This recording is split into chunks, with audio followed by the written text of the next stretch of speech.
carry over, but it doesn't stop the car. No.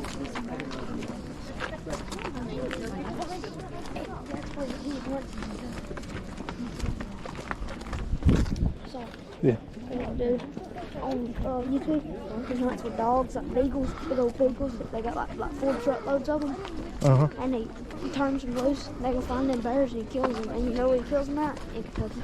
Oh yeah. That's the only place he hunts, mainly. He goes turkey hunting in other places and stuff, but he just about only hunts in Kentucky first. One of my favorite YouTubers live here, 2 of them. That's a little bit of a chaotic situation, folks. Bear with us. If you're on this historic tour, take a step towards this side of the road. Allow others to go to and fro in the sandbox of their national park, as we are today. We gotta know some things. Real quick, if you're on our historic tour, anybody's first time to Mammoth Cave today? Ooh, a couple of us. Welcome. Happy to have you. If you kept your hand down, welcome back.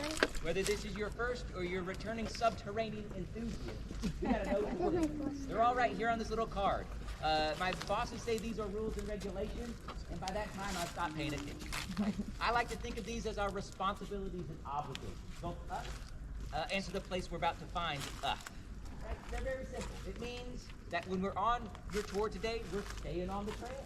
Right? That's what it's for, us and our safety. If at any point today you have to stop and ask, am I on the trail? You are not.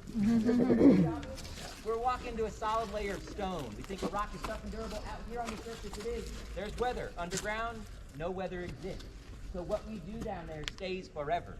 And the best way I want you to approach the time in your cave is please don't change. Please don't touch the rocks. Please don't ride on them. Please don't take things home. Please don't leave things behind. Look, not touch, unless you're having an emergency. In which case you grab all the rocks you need to stay safe. That's fine. Just don't be going through touching it, knowing it feels like, because you do. A rock outside feels just like a rock underground. So touch these in the daylight. Now you know. Let's see here. Any shutterbugs? What's that?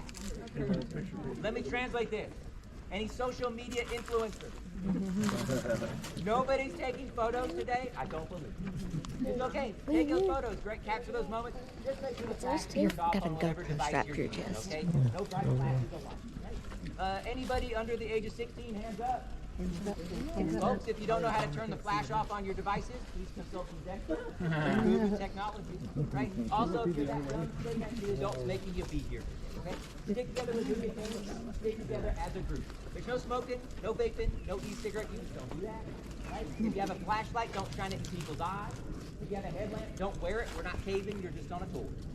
And then we got wildlife. We're gonna see some things. Whether they're close, whether they're nearby, we'll treat them all the same. Leave them be. This is their home. Bats, crickets, spiders, salamanders. Great. We can look at them. Don't bother. Bats flying around. Be normal. They touch you. Stop screaming. Come see one of them. You're not going to be in trouble. We're just going to fill out some paperwork. The state of Kentucky wants to talk to you about race. And then when we come out of the cave today, we're going to clean our shoes to prevent the transmission of the bat harmful fungus. All you need to know about white nose syndrome is step on a bat with the bat. You'll know what you're doing. Sound good? Did you sleep yet? Because this is the important stuff. It's a madhouse down here today. It's insane. We gotta stick together, right? We don't want any gaps in our group. So Brandon Taylor and I, we're gonna take you around this corner. We're gonna drop down some stairs and walk through a narrow passageway. I want us to stay nice and together as we're going through there. That room is gonna open up. As it does so, we are going to go to the left. What side? Left. Left-hand side. We're going to drop down some hills. We're going to go into another room. There's going to be a little stanchion. That is where your tickets will be checked. Make sure those are accessible somewhere where there is not 5G. And which side are we staying on? Left-hand side. If we do this right, we can finally welcome you into your Mammoth Pit. That sound like a good deal? Yes.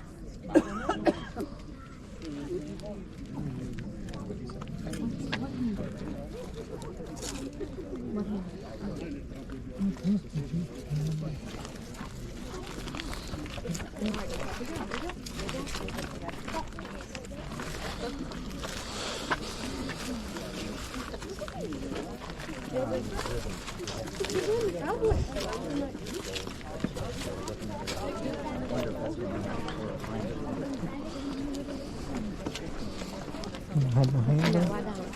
What? What'd you say?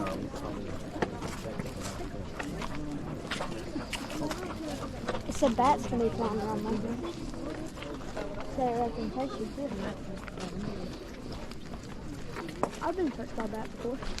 At Macedonia, I was out there at night.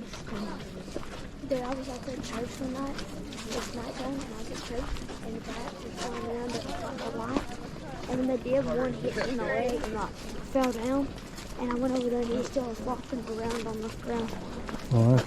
I thought he had bit me, but he didn't.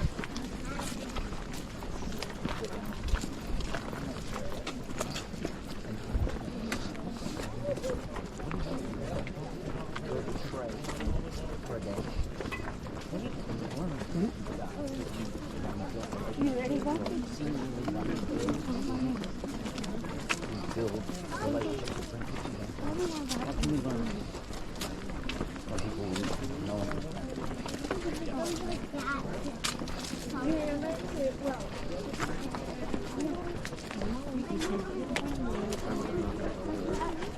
Hold your hand.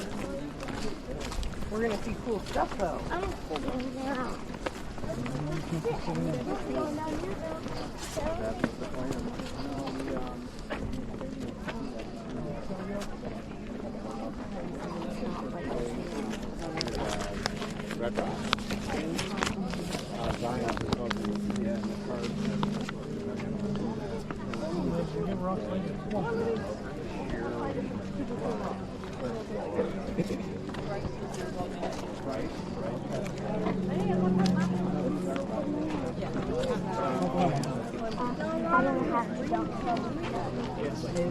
Which tour are you? Stay here with me. That's a different tour. It is getting cool. Historic tour? Yeah. Okay. Anybody on the self-guided tour? Okay. I like your head. Thank you. Thank you. I appreciate that. See how you're doing. Let them go on by, and then y'all walk through and watch. Yeah, we were scheduled to go to a conference.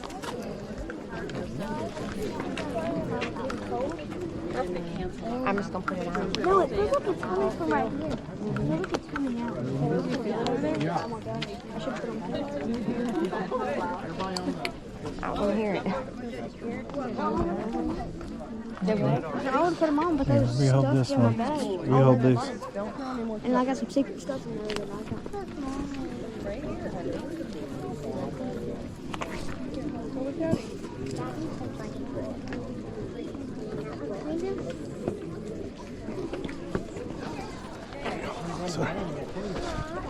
Oh, that feels. That's really cool. You can feel that. Here.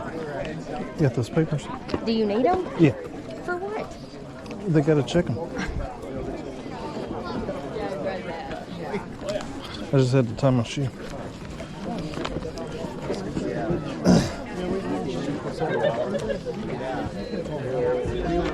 Oh, look how neat that is.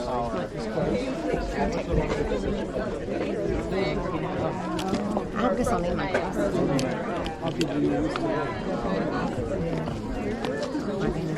Oh. That's 54. Oh my God.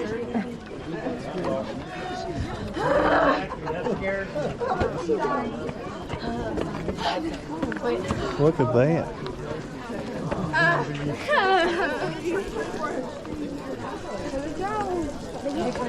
Here, go with it. Here, salt breaking y'all. Look, look. Is this not neat?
Look, they told her to turn the flash off. She gets the pit.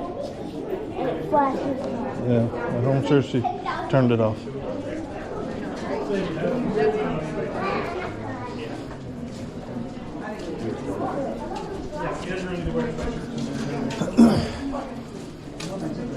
Really, the only thing that's cold on me is my legs. You're out of get used to it. Just give it a little. Our eyes have like dust. Our eyes have like dust.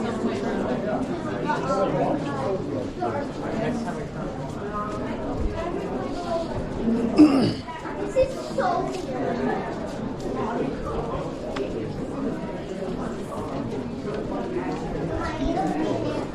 I want to see a tarantula.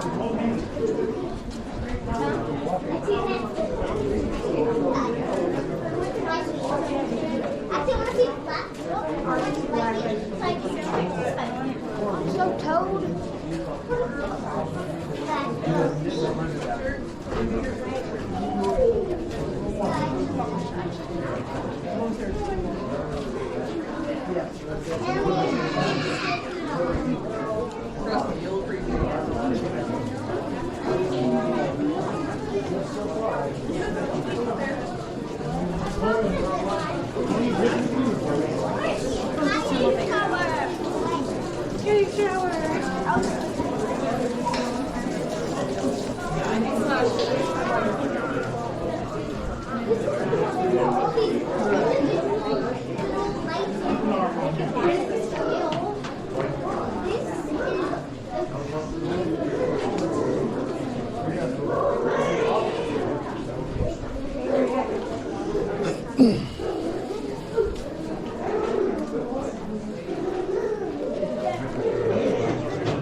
Where's Patrick? You got to stay with him.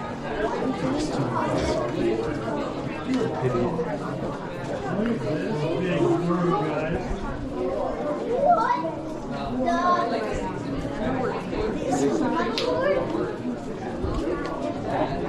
So basically, this whole thing is saying you should stay on the prepared trail. Have you got your...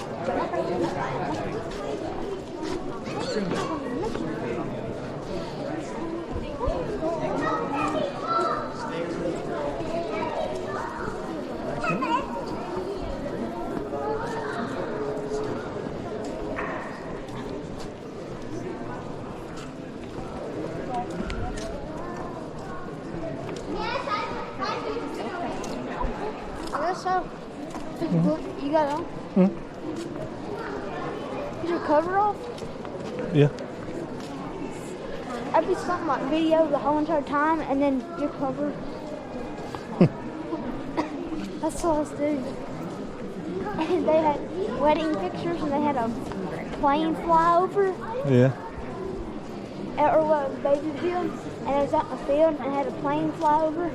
And it shot out the baby color. And the dude was done. He's like, look, oh no. And he still had the lens on there.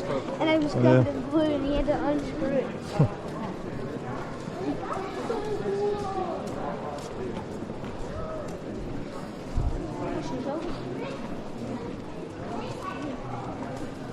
Watch out, pretty good. Watch out. Watch out for the owl right there. I can't believe it.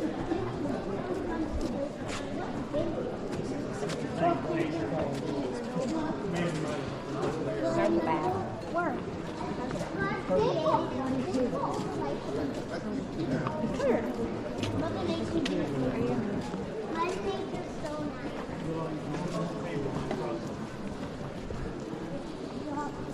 And I cannot say it. I want to say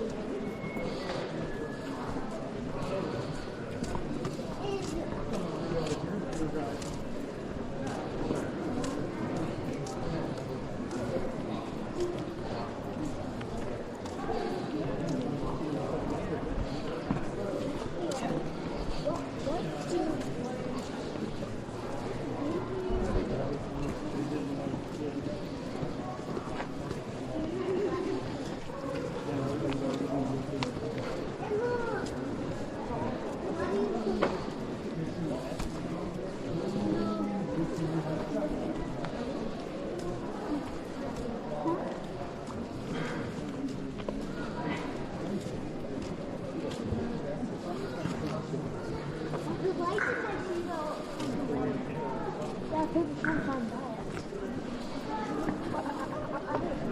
This is so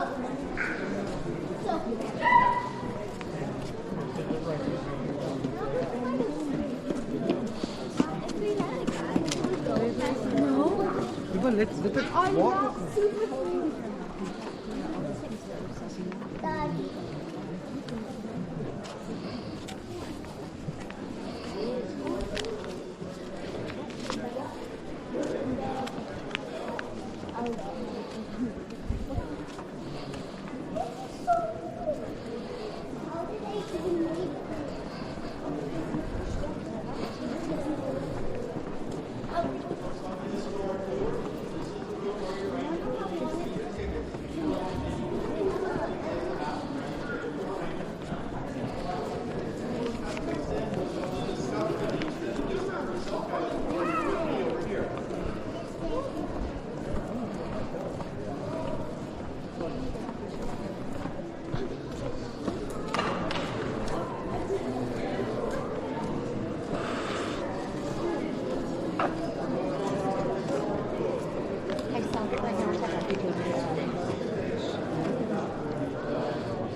Can you get it better?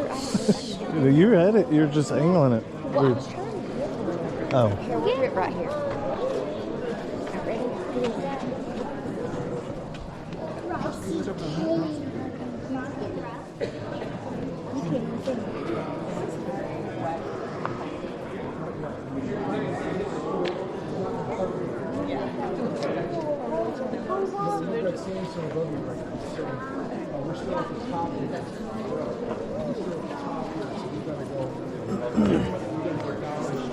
So tell him to get away from her. Tell him to get away from her and quit listening.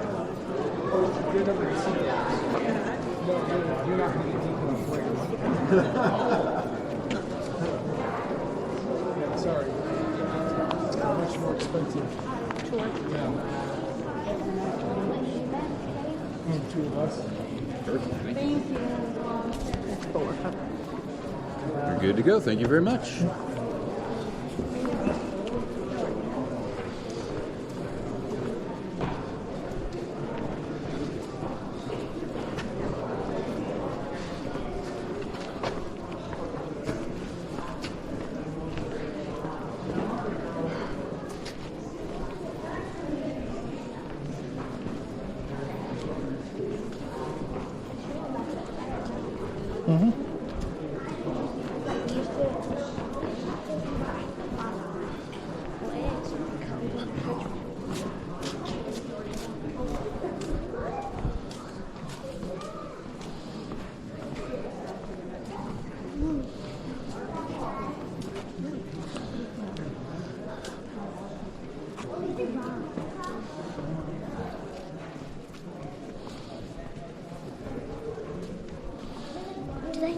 What's that up there? Saw that white thing.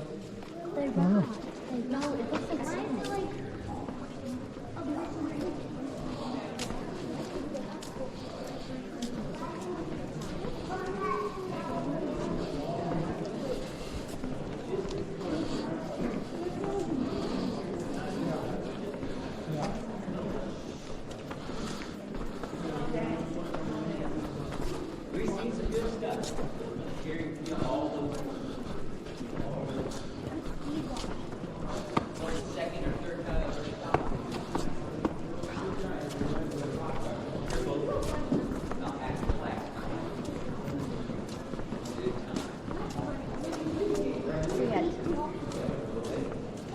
do my best to project and share with you everything.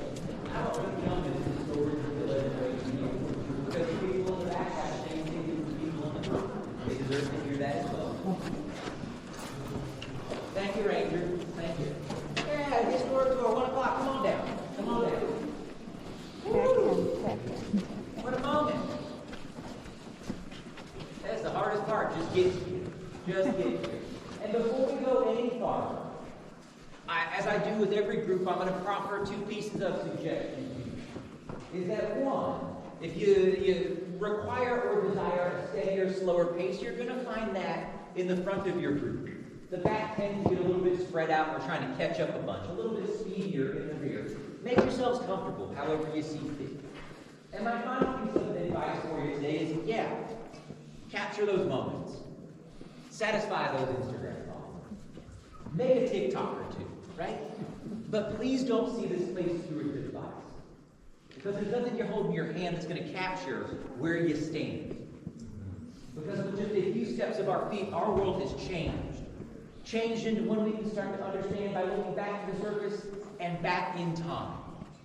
In the early moments of this nation's history, this was the western frontier. And to pay some service members who had sacrificed and fought during that Revolutionary War, land was parceled up on that western frontier. And to do that, they conducted surveys. On one of those surveys, it simply notes 200 acres of more or less subprime farmland along banks of the Green River, into which were tucked a series of Peter caves. Peter caves. A name that would come to belie the intended use down here. Because before long, Mammoth Cave would be mined. They mined the heck out of it. But not for diamonds, or gold, or jewels, or anything valuable in that sense. Oh no. What they were after was far more utilitarian. Dirt. The dirt beneath your feet. They would have been reliant on such things as the clean water, the deep hollers, the ample timber and game for their survival, their success on that western frontier. And they would find part of that survival, that success down here in Mammoth Cave because of what they mined out of this dirt. You take a handful of this stuff, you throw it into a flame, it sparkles and crackles and smells a lot like the 4th of July. And that alone would have told those settlers something valuable was down here. And to extract it, they did something absurd. They washed the dirt. That's what you saw in that chaotic first room you entered in. As you crested this hill, those boxes alongside of you, they were filled to the brim with cave sediment. That trickle of water you might have noticed as you came underground today was captured, funneled through hollowed-out tulip poplar trees, allowed to come down here, soak and saturate through this sediment.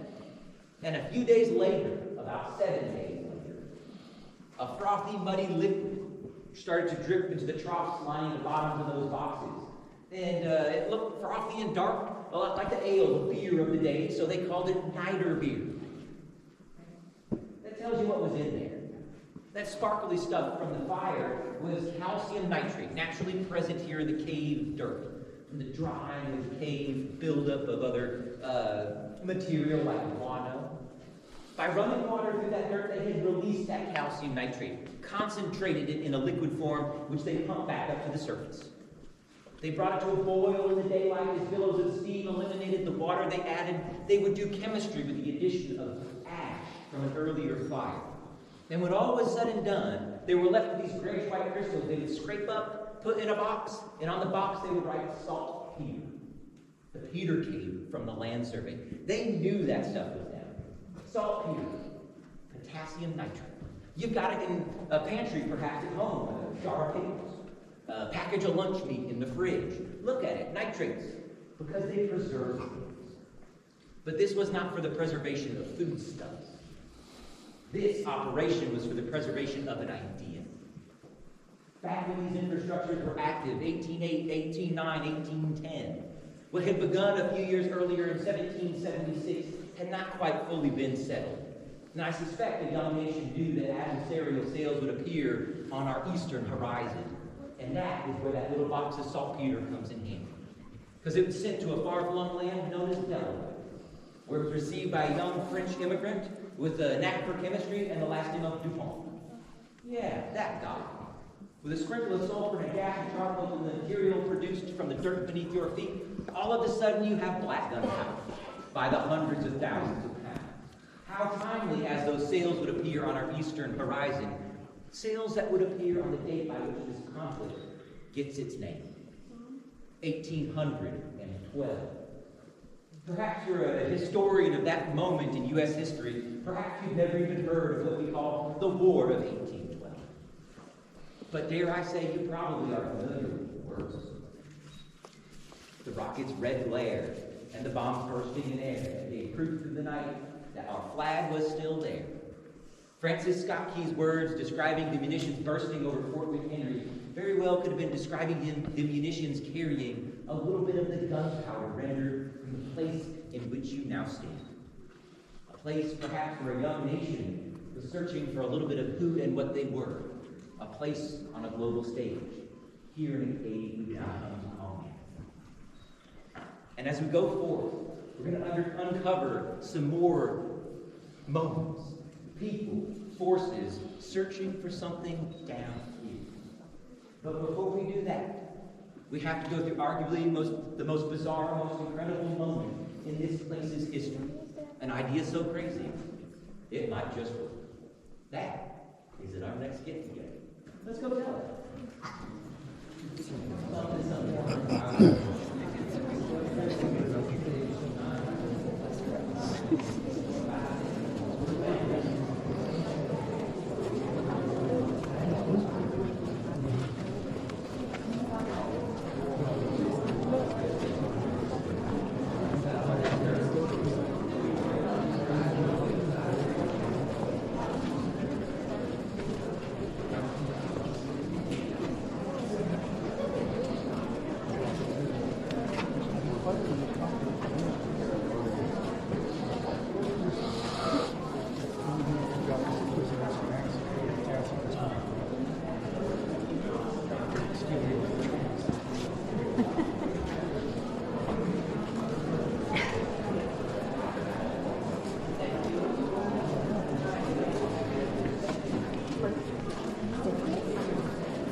Much nicer getting away from that large, boisterous, nasty.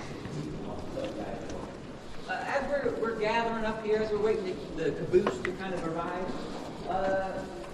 lots of questions, curiosities. What can I do to help you understand your cave here? How much dirt is there? Like where we're walking, is it 2 feet higher? Yeah, in the saltpeter operation, how much dirt did they move? A lot. But from places like this, maybe a foot or so, this is pretty far back. They scoured about 2 miles of passages. Anybody remember that first big decline we went down the hill where we started seeing those scaffoldings, the pipes on the scaffolds? They took about 4 or 5 feet out of that room. That's it. That's a lot. the hill we walked up out of that room is man-made. That's where that dirt went once it was mud. They didn't take it back. They just threw it off to the side. The first room we went into has the floor built up about 7 or 8 feet in places. That's the amount of dirt they were taking out of certain parts of man. Here, it was probably a little bit easier just to scour what was closer by. What was back around in some large rooms over here, right? In essence, all they did was take dirt from one place, put it in another, changing the floor. Everything else is as it has always been. Does that make sense? I think you asked that question. What else? Thoughts, questions, curiosities? Yeah. What are the black holes? Yeah. Stories. Stories. That's a gross kind of allegory to that is the sweat of the king. It's an evaporite mineral. As the rivers that were carving through these layers of limestone millions and millions of years ago, right? As that water was here, this stone acted like a stone, soaked it up. As the Green River Valley outside became deeper, the water up here in the cave could not be up here while the Green River is down here. So as the Green River cut into its valley, the rivers cutting your cave had to cut down with that water, draining these upper passages as they created the ones beneath us. And all of a sudden, the air here was was drier than the stone itself. And so you have this kind of wicking, this evaporating of moisture from the stone, and there's chemistry happening. It's not just water, it's a little bit of CO2 in there. It's dissolving the stone, it's oxidizing pyrite, which you get in the gift shop as fool's gold. That oxidizing of pyrite releases sulfur, it mixes with the dissolving limestone, and it's sweated out of the pores of the cave in what chemists, being the creative people they are, would call calcium sulfate. Calcium and sulfur. That's what this modeling is, right? It's stained because there might be manganese mixed in with it as it's rusting, giving it that patina. Or perhaps the stories of the people we might share here, how they saw the cave might have stained what used to be a bright, glistening white. The modeling of this is nothing more than the sweat of the cave, growing about the thickness of your fingernail every 500 years. You think stalactites and stalagmites are fast. Well, this stuff makes them look like Formula 1 cars. Yeah, it's just the sweat of the cave in a gross analogy. One more. Yes.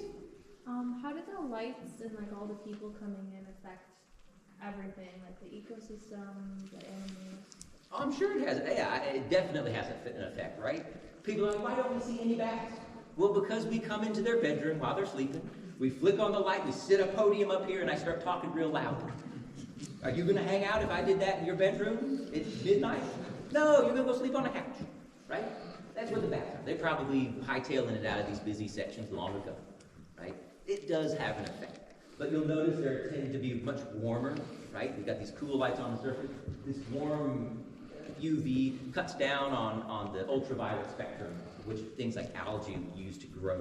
If these were the fluorescent tubes we had yesteryear, there would be a lot of green algae growing on walls and ceiling and stone. This helps to prevent that. So yeah, we have an impact, but we're trying to lessen. Does that make sense? These are great questions, folks. Can you hold on to those for a second? Because I've got a story to tell you. Because I told you things are about to get weird. Right? 1815, the War of 1812 comes to an end. You couldn't give saltpeter away anymore. In Mammoth Cave, the reason it was raking in the money, keeping the lights on, all of a sudden that spigot was turned off. And this place was left with an economic, never mind an identity crisis on its hands. What on earth is to become this hole in Kentucky? Well, hold on to your seats. Because 1816 was right around the corner. And the caretaker of the estate, Mr. Archibald Miller, residing on the surface, had a visitor, a knock on his door. Deep in the middle of nowhere, Kentucky, in those days, you either had to be very lost or very determined to be here. Opening that door, there would be people. They say, Mr. Miller, we've heard of the long corridors, the dark labyrinths, the spooky passages that run through your hills. Would you mind taking us down, showing us around, and here's the wild part. They said, we'll compensate your time and effort with payment. Right there, folks. The strangest, most bizarre idea. Some so crazy it might not, it might just work. It's happened. People paying their hard-earned money to follow complete strangers into a hole in the ground in Kentucky. Would it ever catch on? How can you say that 200 years later, here y'all still are, following strangers into the same hole in Kentucky? Tourism started in 1816, but they weren't telling you about seas and limestone and rivers that carved through them. They didn't understand the geology. They weren't telling you about the saltpeter operations in the War of 1812. That wasn't history yet. You came down here for one reason and one reason only. Because Mammoth Cave is weird AF. Weird and fascinating. I don't know what the other turn of phrase of that means. But what I can do is I can take it back. Let's do this. Oh, you're fine. You like fire? Let's take it back. 1816 here. 3, 2, 4. Welcome to your tour. Yeah, gone are those long passages of light, right? Instead, everything else drifts off into the darkness. This is how you would see your tours. Right? Great. There we go. Yeah. When you came down here, this was it. This is it. And when you came down in the early days of tours, by the 1830-ish time period, you really only had two options. You had what they called the short tour and what they called the long tour. Yeah, this is where I'm going to leave you with a choice to make. Who here wants to do the short tour? Okay, I don't see, maybe one hand. I appreciate that honesty. I'll give you that. Who here wants to do the long tour? I like to study your jig, right? Who here is like me? Who's the third school of thought? Who needs more information before you commit to that decision? Yeah, folks, that short tour, 6 to 8 hours long. But no. Only one of you wanted that, right? That long tour might be 10, 11, 12 hours or more, as you didn't walk along a manicured pathway, but scrambled over rock like that's in front of you. You'll look good doing it too, because a ticket for the long tour costs $3. A lot of money. So this was the playground of the 1%, the elite, the wealthy. And you look good doing it. Gentlemen, you had these beautiful suits, top hats, and monocles looking a lot like Mr. Peanut. Ladies, you had these beautiful skirts, parasols in case a rock fell, and of course that keep that figure right? How do we know that? Because that's what they left behind. In a place that never changes, a top hat left absent-mindedly after lunch still rests there. The heels of a shoe blown out or stuck in a crevice from the arduous journey over this pile of stone. A corset slashed off the side because they must be miserable in or out of the cave. That is who was coming down here. And you didn't come down here to be educated. You came down here to be entertained. You let your mind kind of fill in what your eyes could not. And as they drifted up to the ceiling, perhaps they started to fill in some of the features. And I imagine the strong puritanical streak running through a nation at the time would have made every step closer to the middle of the earth, bring you closer to that place that ends with 2 hockey sticks. But we need go no further underground to find the keeper of the underworld. Because there's the Grim Reaper right on the scene. You see it? His little cloaked head, his arm pointing down his cloak, dragon behind him pointing down Dante's gateway. They didn't have the internet back in 1840, folks. Back a little bit. Or what about a siren of the dead, beckoning those of weak will to their demise, the lowest levels of Mammoth Dome? You go any closer to the rivers than now to find a mermaid, because she's right here on us. Half lady, half fish, arm outstretched with the cave crayfish, hair running the current. What about the most terrifying figure of them all? A figure that we, most of us at least, welcome into our homes at least once a week. Some of us will even leave out a plate of cookies and a glass of milk. Yeah, I'm talking about none other than jolly old St. Nick and his sled right here on the sled. You see?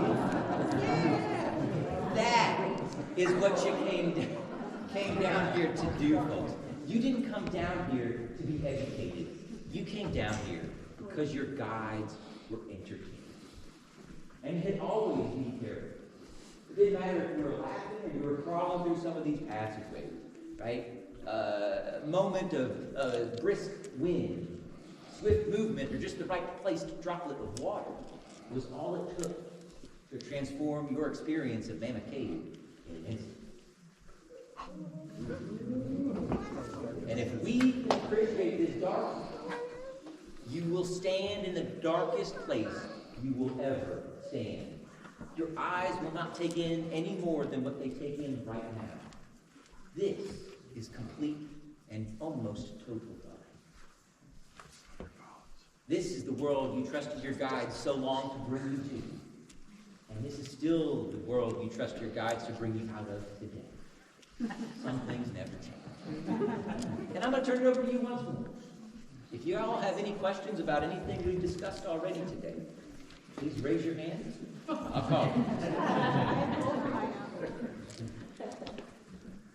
After that darkness, folks, a teeny flame is all you need to get through. It might be a metaphor for life. This is love. Let's get some light. There we go. The point is, folks, you were the answer. You curious people were the answer to what this cave was searching for.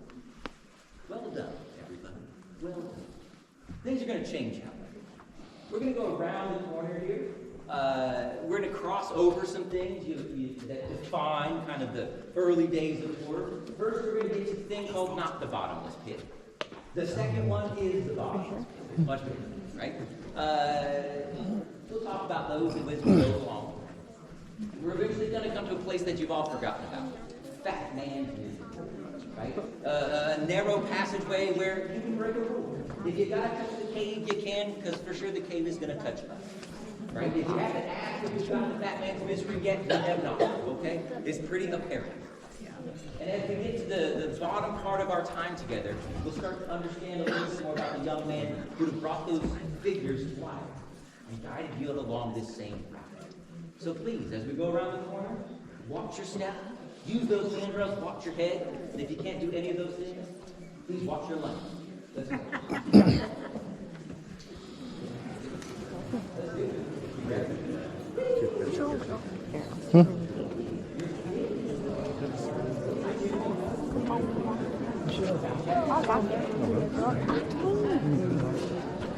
The darkness.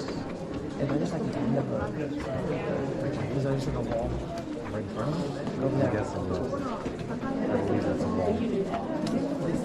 Once we were surrounded by walls. No, like over there. Like mine was going that way. Yeah, that's Are you sure?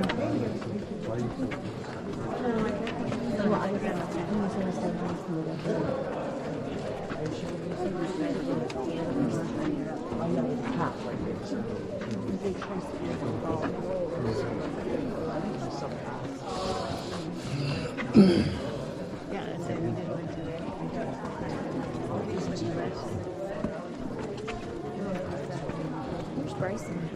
It's behind you. Confident it's still there.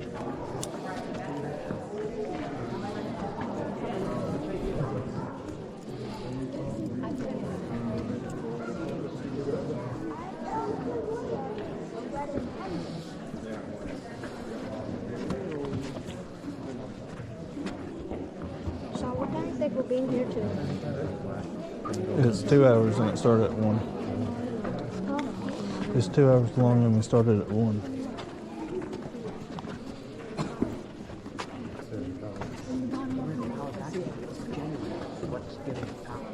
I'm pretty confident there's all these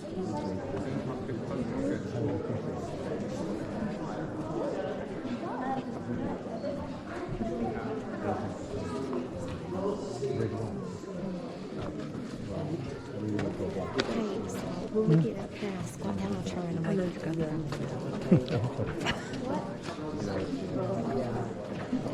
So your viewers don't have to just see my back of my head.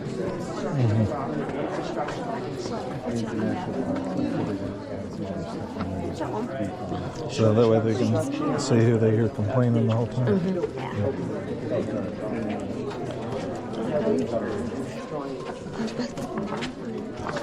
You did.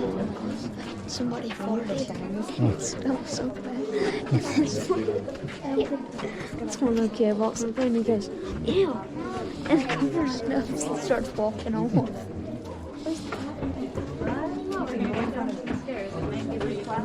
Yeah, Grayson. Where's the steps at? I see. Oh, okay.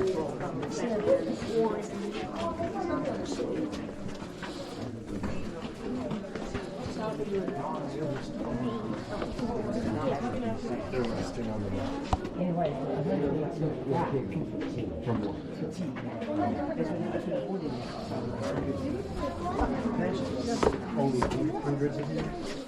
Well, not trying to do anything.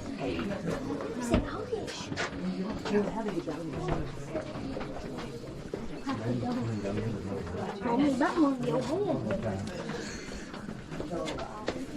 I'd rather not do that.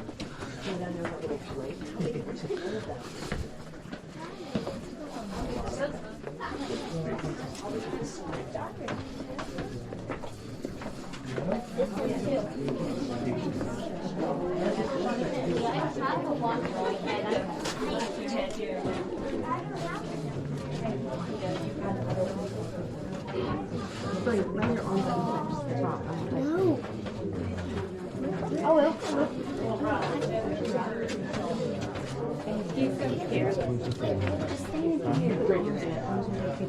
Turn around.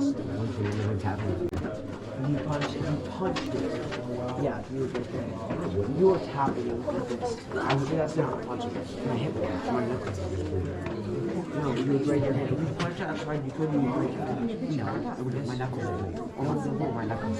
Well, break. Yeah, because when you broke your hand,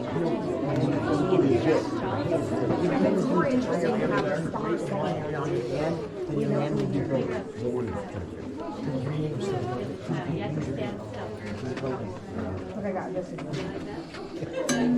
What are we fighting about? He's saying that if you break, like say you broke Okay, I'm good. I'm good. No, if you break one part of your hand, your hand can be everybody. Got it. Yes. Yeah. Well, if you say You can't use your hand. fair enough. Nobody wants to hear arguing. Stop.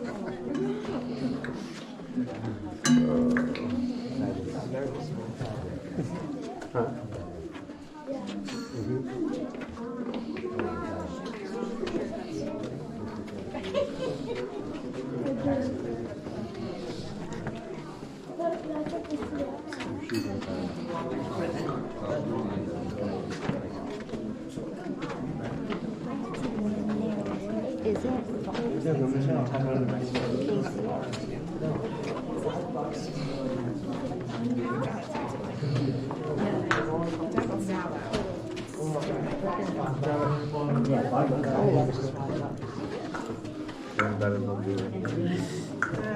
first. I got $1 by scale.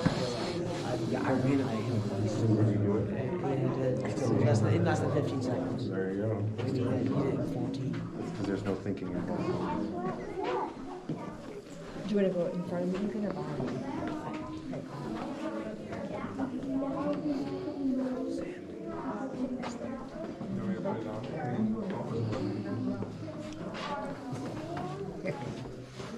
Lightning bolts will come.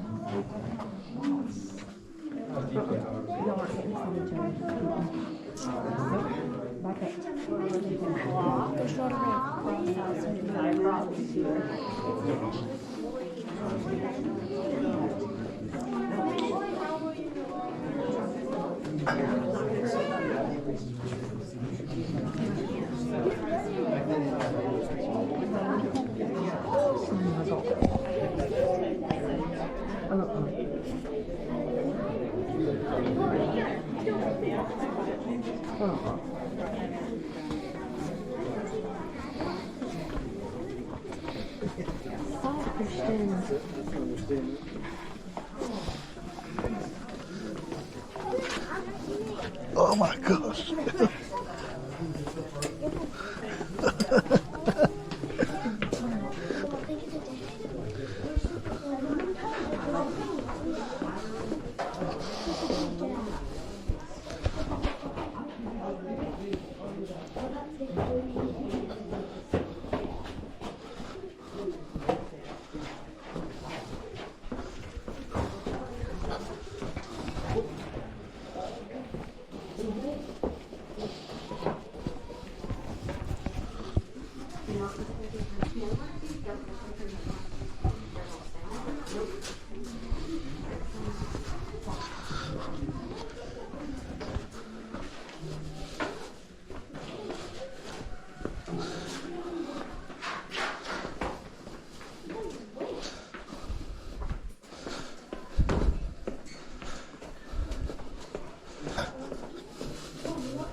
Oh, Nanny would have died.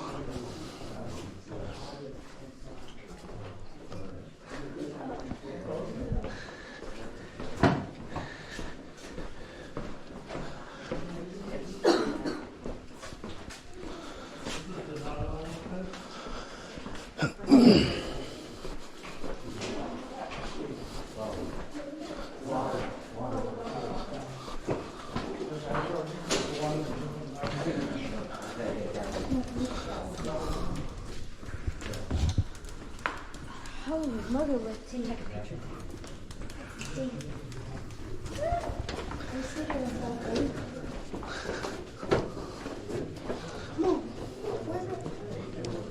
Break.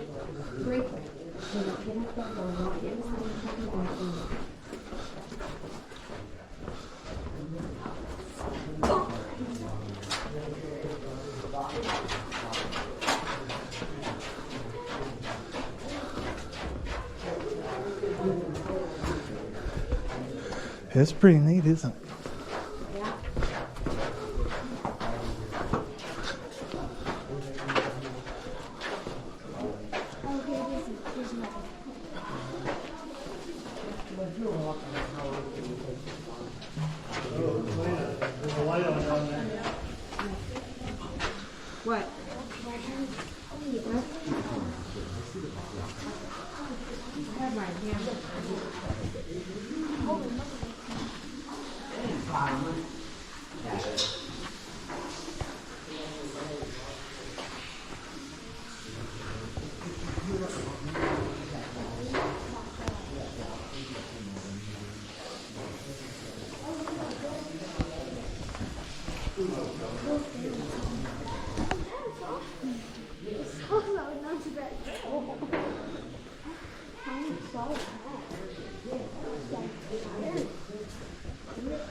What? I'm behind you.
Oh, it's about to get tight. I know. Mom, it's about to get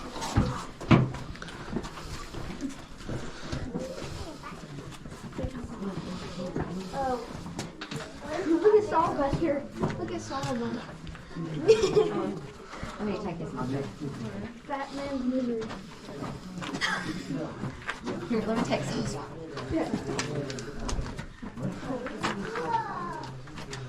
Here, Saul, get up here. Right there.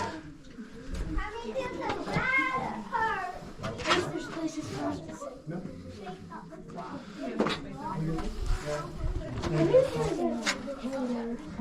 I said I knew Want to take a picture? Yeah, I did. He took me like $5. If I'll take one more. I thought I just as soon as you hit that, he was like hit like this, and then it went through. So I thought that was Mom, it's getting extremely small over here. I don't know what's going on.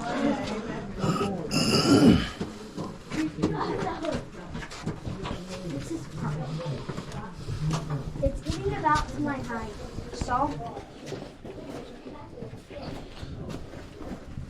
be careful. Yeah, pickle so skinny ain't good. Oh my god. I don't know about this now. Hey, buddy boy. Oh my god.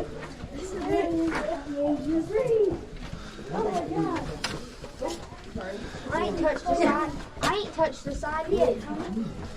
I just misstepped. Mama, I ain't touched the side yet.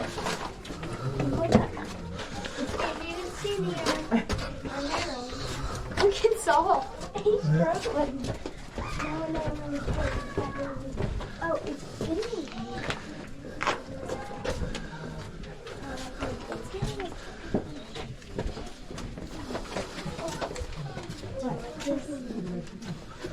I ain't touched the side yet.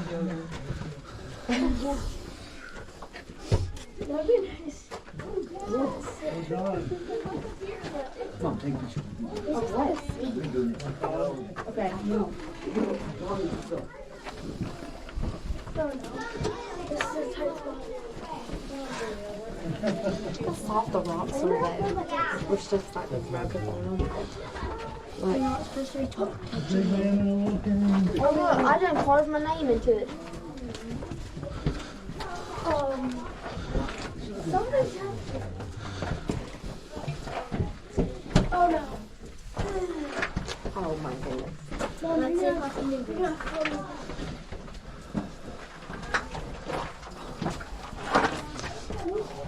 Mama, don't break a leg.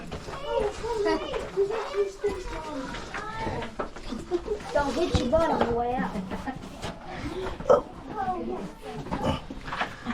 I'm really not even bending down that much. Look at Saul back here.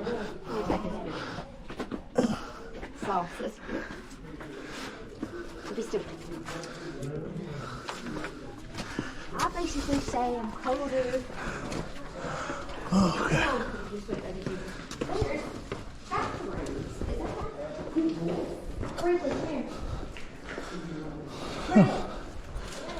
Do y'all need to go? No.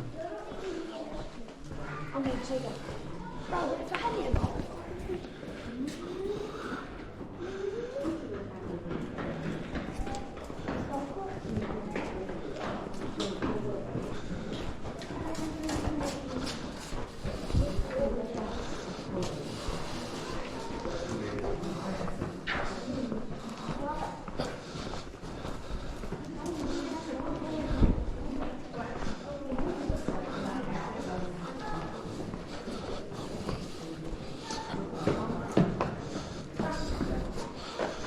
Do you have to come back out the same way? I don't think so.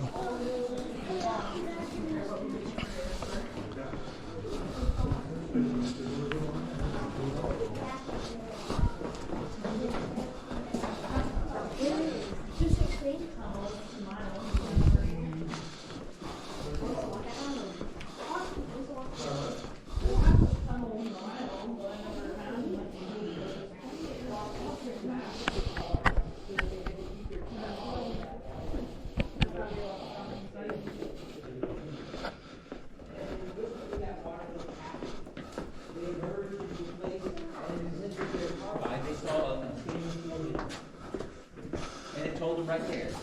They were looking at a tourist trail in Mammoth Dome. They did nothing. They had connected.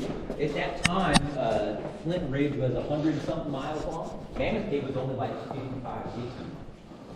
Right? They had connected the two. Right there, Mammoth Cave became the world's longest. That has happened time and time and time again, culminating in what you have currently today. A place that we know that those people who put their bodies in mapped and surveyed to a length of 426 miles. You're in the world's longest cave right now, thanks to people who are very different than most of us. Right? They're just curious about where this place is going. Right? And this is the kicker. The Fisher Ridge cave system is here in your park. It's right next door. Itself has a cave that's 100 miles long. It's the 11th, 12th longest cave on Earth. Very few of your caves are even in the triple digits, never mind 400 miles. No, the next longest cave is in the Yucatan of Mexico, and it's like 200 and something, almost 300 miles. They're not even playing the same game.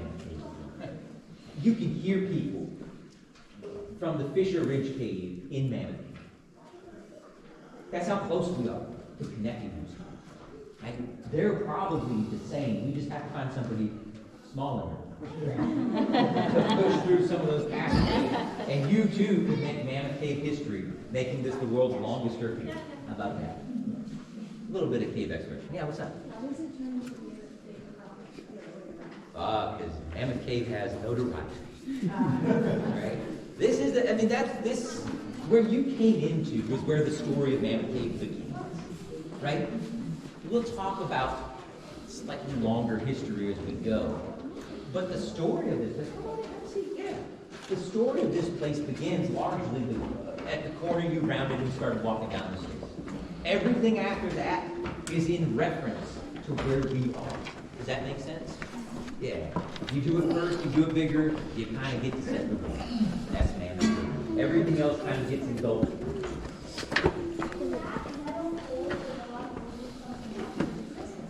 What answer would make you most comfortable? You'll see a couple more of those. There's one right there. Another one back behind us. Those aren't structural in any sense. That little, 6x6 ain't going to hold anything up if it decides to fall. Those are just measuring units. Anybody live near a levee or a floodplain or a river? Those are flood units. I've seen the benches you're sitting on under the water, which tells you something. We're pretty far into your cave. We're pretty low down here. I'll tell you what that means in the history of this place in a second. But suffice to say, I've seen these benches underwater. 2021, we came down here. Where's my light? That little blue band, that's where the water was. That means everything but the front lip of these front benches were underwater. That red one is 2010, the Nashville flood. 1984 is the yellow one. On this rock, as you go up, there's medallions noting high water marks from the 50s and 60s. Right? This entire room has been flooded. Probably not going to happen today, because back in those days, the Green River is what flooded this place. As the Green River rises in its banks, it pushes water back up in here. In the past, you used to be able to take a steamboat to Mammoth, because locks and dams kept that water table elevated. Thank you, Ranger. And so this room flooded more drastically as those artificial barriers were there. Over years, they've been systematically removed or naturally failed to drop the water table to its more natural state. So if the water got up to these ribbons again, we got way bigger problems in Cape Tours. They're probably like 80 feet of water in the Green River. I-65 is pretty close to being underwater. Yeah, it'd be bad news. Bad news. I think this is all of us. Thank you, Ranger. Welcome. We done some things, haven't we? I'll get you a seat. We crossed over some things. I'll get you a seat. Thank you, bro. That first one was the puny thing. That's not the bottomless pit. That second one, by golly, was the bottomless pit, right? You toss a stone over the edge, you hear no repeat. A piece of cloth lit a light would drift out of view before it illuminated the bottom. Truly, to the earliest visitors there, a bottomless pit. Until 1838. Now, 1838 or so. A young man was brought to Mammoth Cave. On Mammoth Cave's timeline, a young man with a simple mandate: to carry these lanterns, to know these halls, because he was responsible for people like you in just a very short amount of time. And this young man quickly had an opportunity to answer a question they had often had. What's on the other side of that bottomless pit? A visitor came up to a young man named Stephen and said, "Stephen, I want you to take me to a part of Mammoth Cave nobody's been before." Stephen retrieved a wooden structure. We don't know if it was a ladder, a log, but a wooden structure. Lay it across about 20 feet of void, right where that grate was we walked across. Lantern in his teeth, shimmy to the other side. I imagine the conversation between the visitor and Stephen went something like this. "Are you coming?" And Stephen Bishop becomes the first set of feet, first eyes to trod and see this side of Mammoth Cave. Discovering what we call fat man's misery, so choked with sediment, he lay on his stomach, pushing his lantern with his fingertips until he could stand up again. He called it the winding way.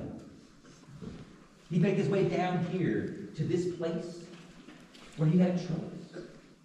A choice to go down and to the left, or up and to the right. And initially he goes down and to the left, discovering just out of view what they had long suspected, but that Stephen proved.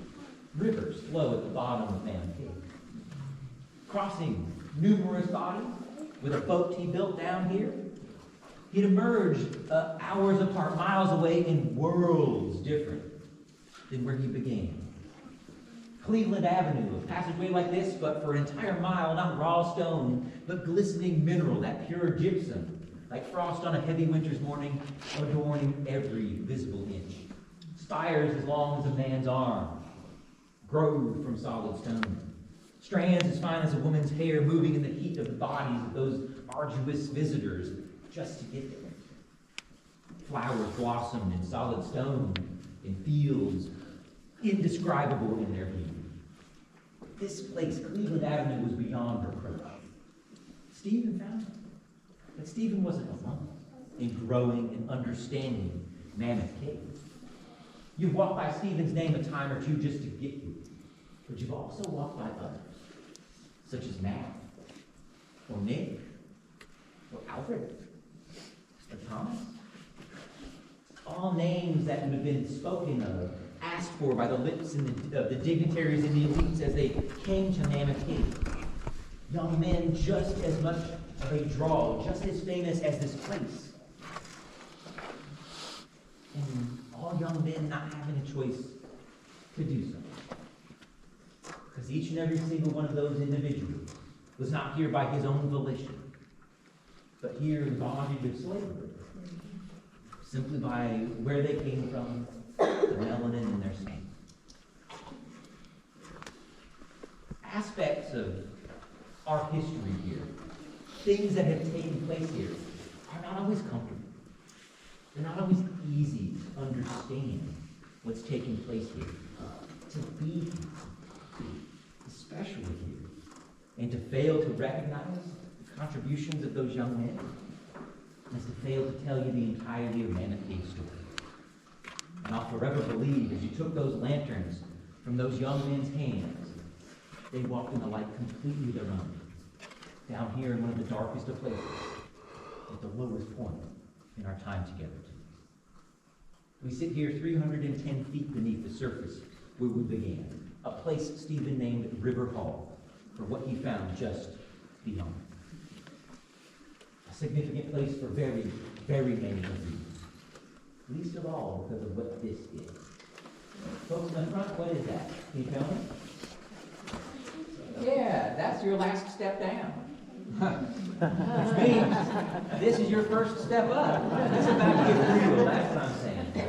That's what I'm saying. We're going to follow in Stephen's footsteps. He'd eventually go up and to the right and find one of the defining characteristics, the features of this section of Mammoth Cave called Mammoth Dome. 170 feet from bottom to top, water cascading down your and then you will turn around and see a fire tower also of 170 feet and 155 stairs. Your oohs and ahs will stop. We got to go from the bottom to the top of that thing. If you need a pro tip, life has you in less than a stair slip and shake. You need to save face while sucking wind. All you need to do is go like this. Because, yeah, there you go. Because you can point to anything in Mammoth Cave and somebody's going to stop and take a photo of it. And you've got plenty of time to catch your breath and never know you're dying on the inside. And when we get to the top of that, if we got a moment to ourselves, I'll share with you the oldest story in the book. Does that sound like a good deal? Yeah. Let's go tell us. Just we have to come back with some No.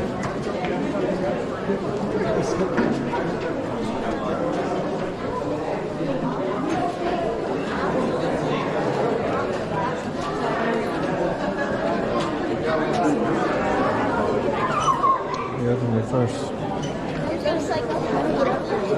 We're all going to get out of it. I'm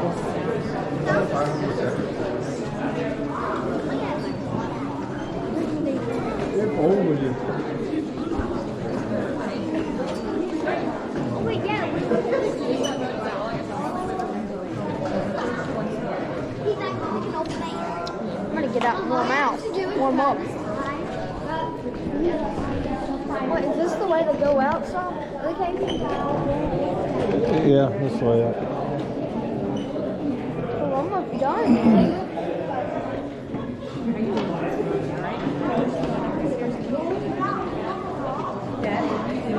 She ain't gonna get in trouble. She ain't doing anything, but she did. Just pay attention.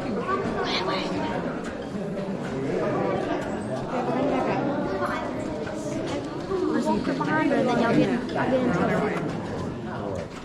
Oh, it's Alright, we gotta stay together as a group. We can't all go with the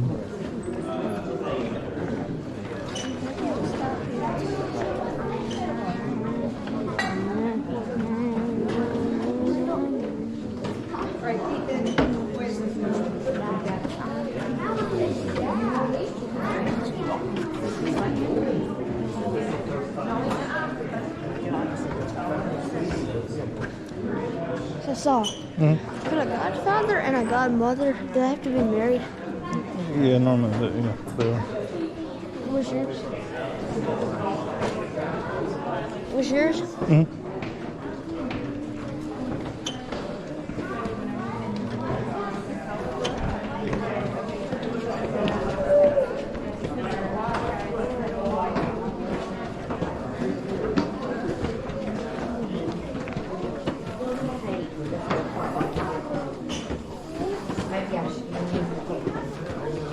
It's like I'm walking.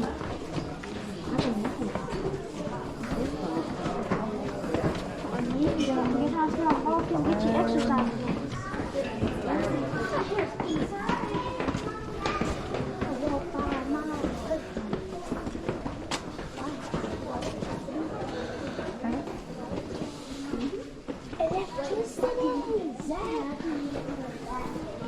There's a bear down there.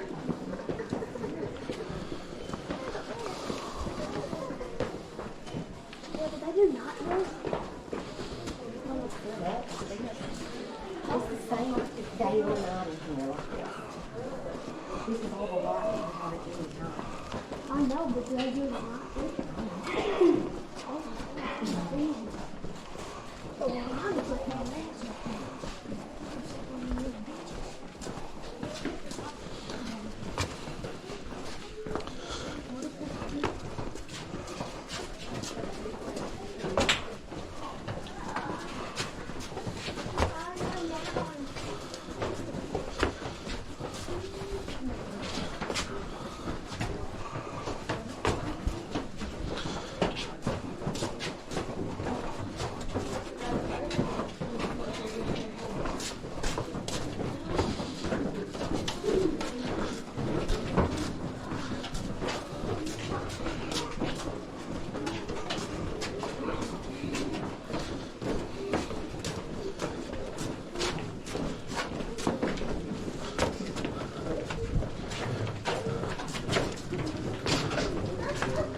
Here, Bruce, let me get past you.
What? Could you imagine climbing through this and it's not being paid like this? No. On your belly, when you feel your belly. Yeah. You wouldn't walk just like this. You have to crawl your way through it.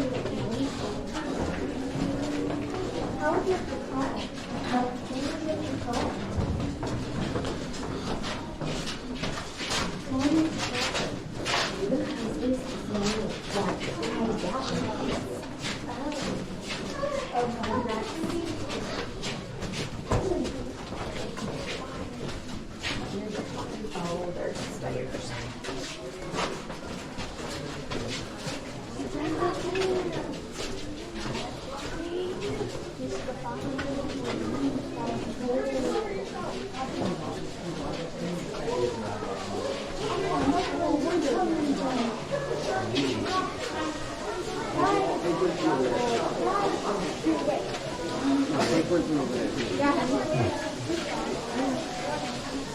Oh wow, that's where you gotta climb up. Yeah. Oh, okay.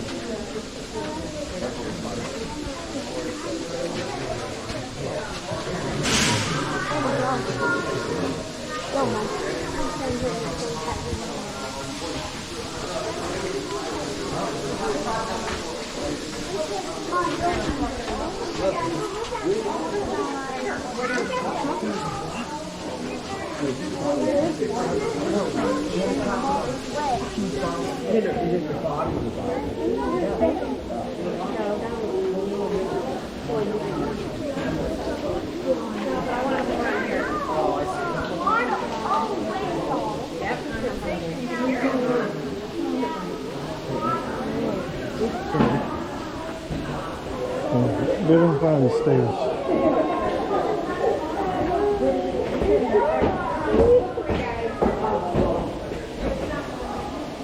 Take a picture in front of that.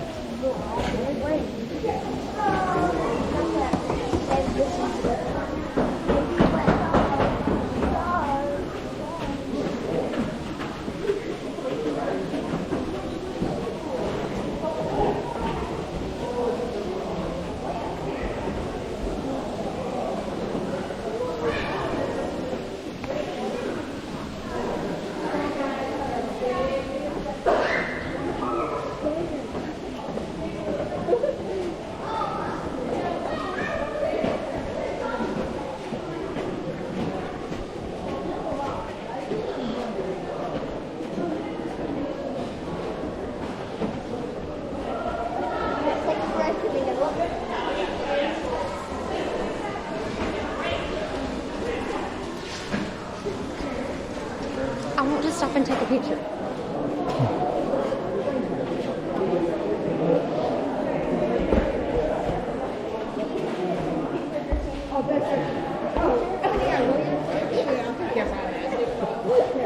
I'll be happy to if you can.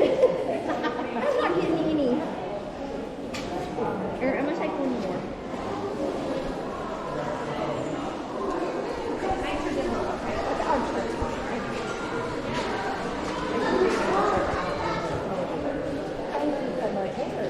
Here, right here real quick.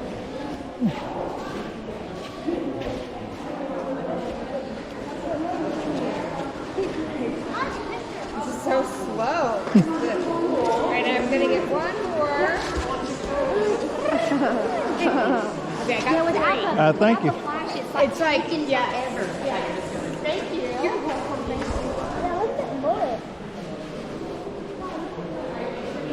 Oh, look at that chocolate ice cream. Yeah.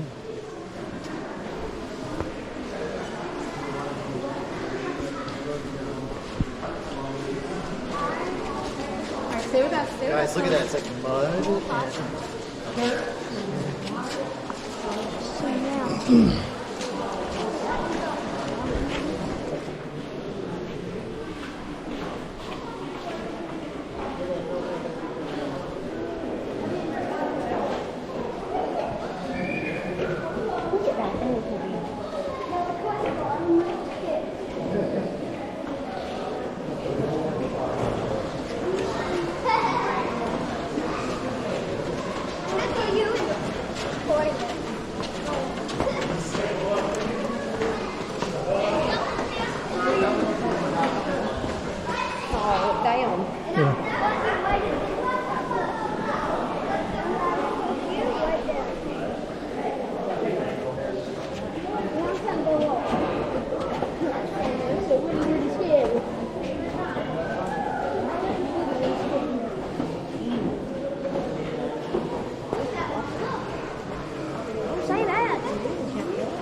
Yeah, I think we might have too many people on this.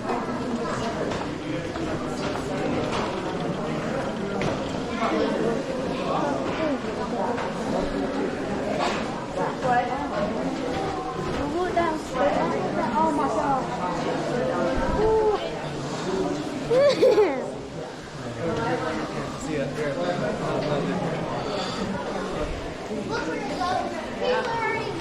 Here, let me get him.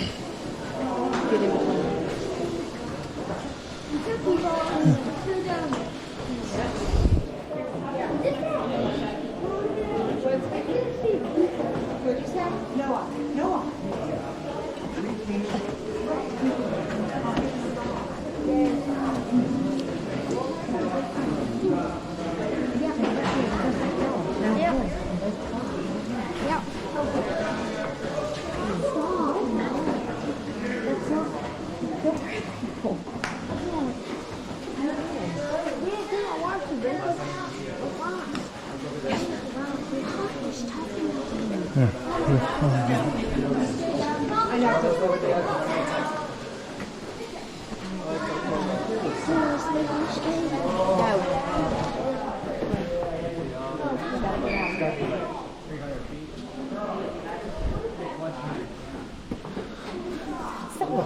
Stop.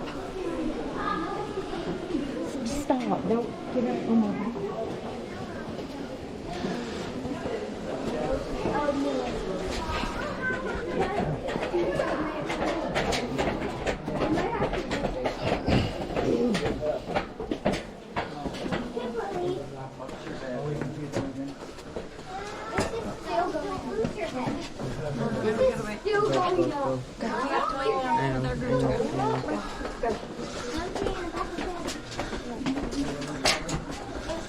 No one's late.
Anybody see the really nice penmanship on the ceiling and wall? They obviously didn't listen to the call. Yeah, the 18, really like the 1830s and 40s and 50s. I mean, that was like the heyday of people saying they were here. That's kind of the first crescendo of major tourism here. And it was just a game. Right? A tallow candle. Anybody committed the sin of burning bacon? All of it. I did. It smokes. And that's what your tallow candle would be made out of, fat. So that stream of smoke would be held close to the stone, and dot by dot by dot, or line by line, they would write who they were, where they were from, when they stood here. It's all just people saying, I was in a strange, unique place. We have not changed one iota, because we still have to ask you not to do that today. Because you still stand here in a strange, bizarre, place. And you too want to be part of it. Tell people you do this. We just do it with Snapface or Instabook or whatever we're doing. Come on, Don't put your hands in your mouth. Or on your face if you can help it. Come on, I got one more story to share. What do you think? Come on, man. If you get some curious people want to go down there, you just say, hold on, learn something. Stop it. Thank you, Ranger. I appreciate it. I got to get over here and get you here keyboard. Tell them some cool facts. Well, I'm early from the top of the tower. What are they?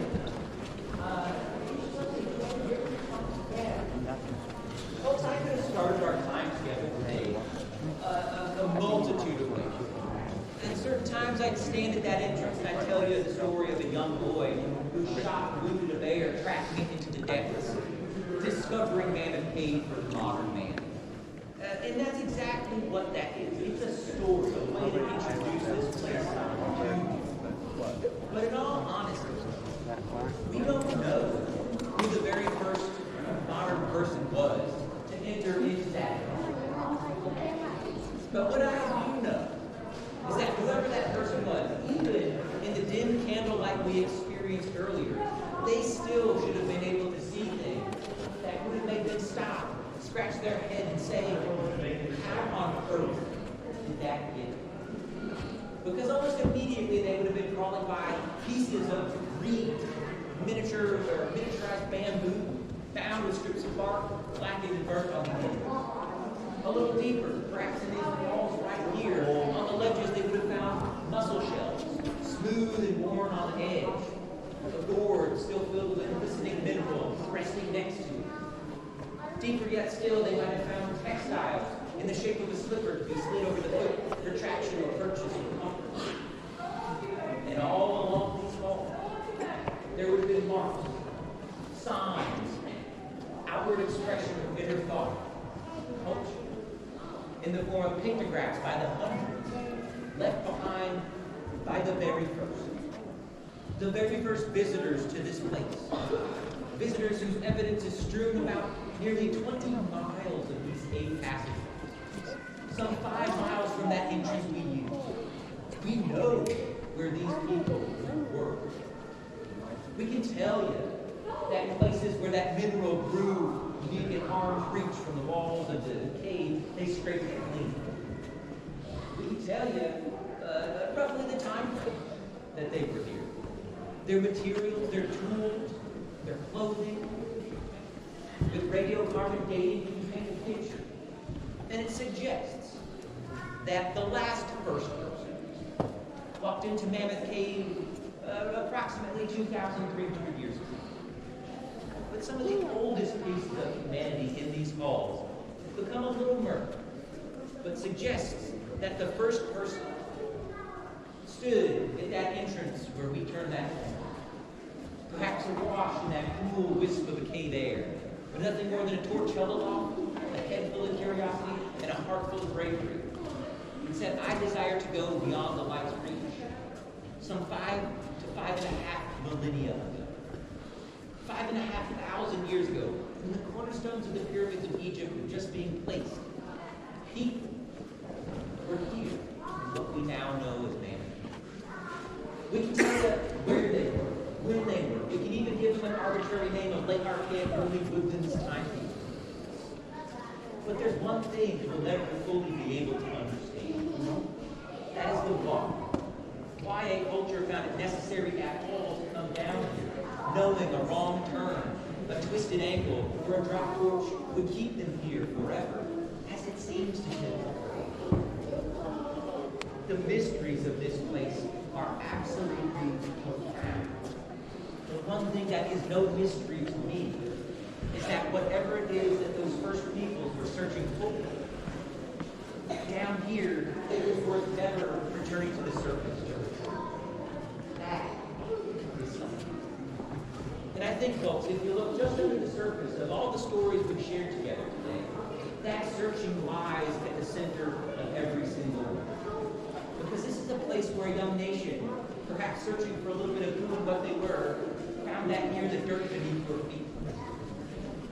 In a cave that would search the transition from industry to tourism, finding that answer in you, the curious visitors. Curious visitors who roam the halls that are nothing more than rivers searching through stone. Led by young men perhaps searching for something closer down here than we're not afforded on this earth. The point is, anything and anyone that has ever come to this place, I suspect has been searching for something. And I wager that's as true right now amongst us all here as it was when the first people stood at that entrance. Because here you are. You didn't come from across the street or sometimes around the globe to be here in your cave today. And like many of the mysteries of this place, I'm not entirely sure why that is. This might be a moment you're searching to rekindle bonds between friends and family after an absence apart. Perhaps this is a moment where you're searching to get to know somebody new. Or maybe you're searching to uphold a promise made to somebody no longer with us. Or maybe you're here just getting away from the same friends and family others might be enjoying. That alone time is important. That's okay. What I'm trying to say is, I don't know what you were searching for when you came to Mammoth Dome. The best I can say is I hope you found it. Here in a cave in Kentucky, I hope you found it. And I think I can speak for my good friend and partner Ranger Taylor and myself when I say we found what we were searching for. Ask you to take you down into your cave, to share with you what you have here, to make you a part of this story in return. That's why you got it. So I'll just say on behalf of both of your rangers, Mammoth Dome National Park and your larger National Park Service, thank you for your time. It's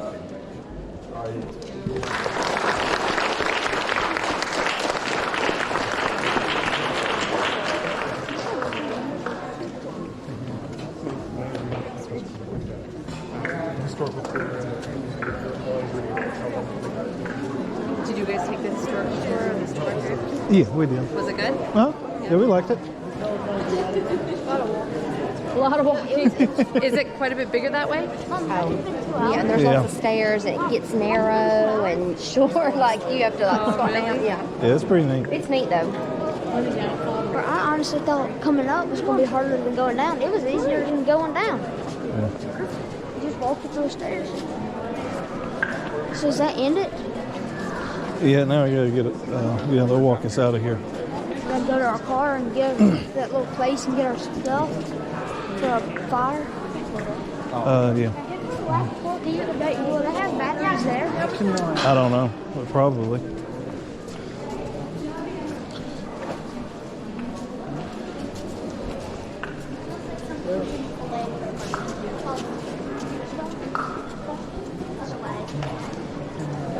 I'm ready for some hot dogs. Will you get a picture in the big room? Yeah. How hard will it be to put up the tents? I don't know. Ours isn't that hard. I'm not sure about yours. I wouldn't imagine it being too difficult. How long do you think it'll take for y'all to get put up? I don't know. 10 minutes. Probably 10 minutes. I honestly don't know the ice cream. I think that was the coming soon. And that building that was like they were working on. I think that's what that is. I don't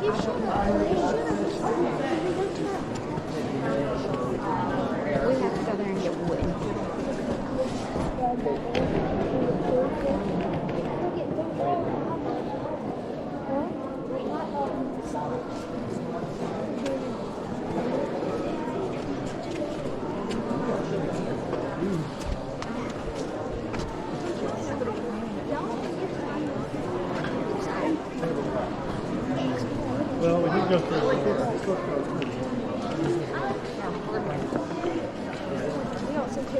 sure hope that we can pull down there our camp thing though. Because it's going to suck hauling all that stuff down that far. Are you excited? Yeah. Me and Soul got the one too. It's excited. Almost mad. Just mad. Next time, if they don't want to go, we'll go to some like a campsite that's even more by yourself We can drop y'all off in the take back car. country. We'll go somewhere. You said you can drop us off and then y'all go grocery. Wait, so where are y'all gonna come? How are we gonna get the car back?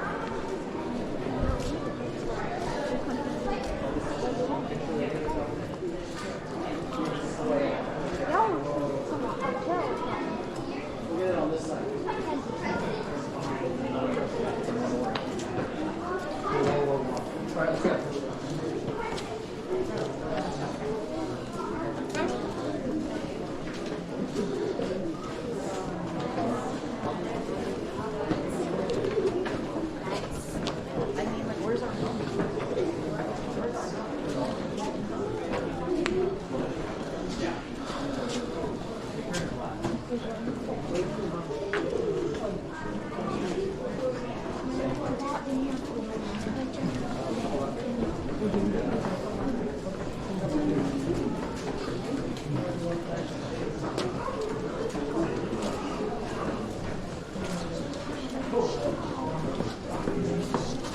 Yeah, that's pretty neat. Did you like it? Yeah. Dude, honestly, the going up was easier than going down. Yeah, watch out, Brisson. I'm about to step on your heels. Yeah, so that's the water they used to wash the dirt. They had to go in there with this water. No, they ran a pipe like out of lumber, like over there. I had to click on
Our poor guy's way up there.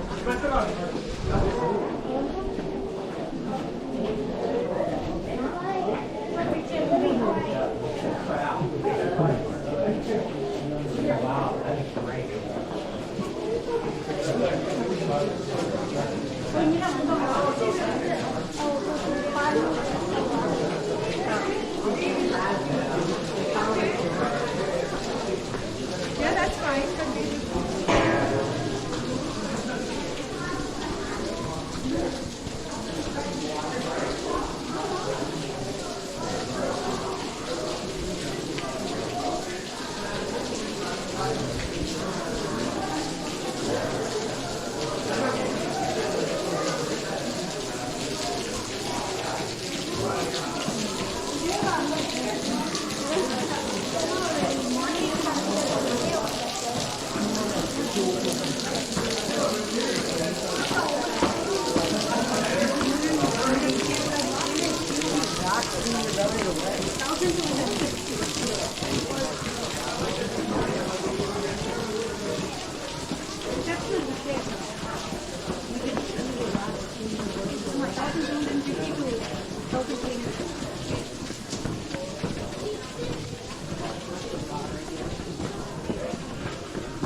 we have to walk all the way down.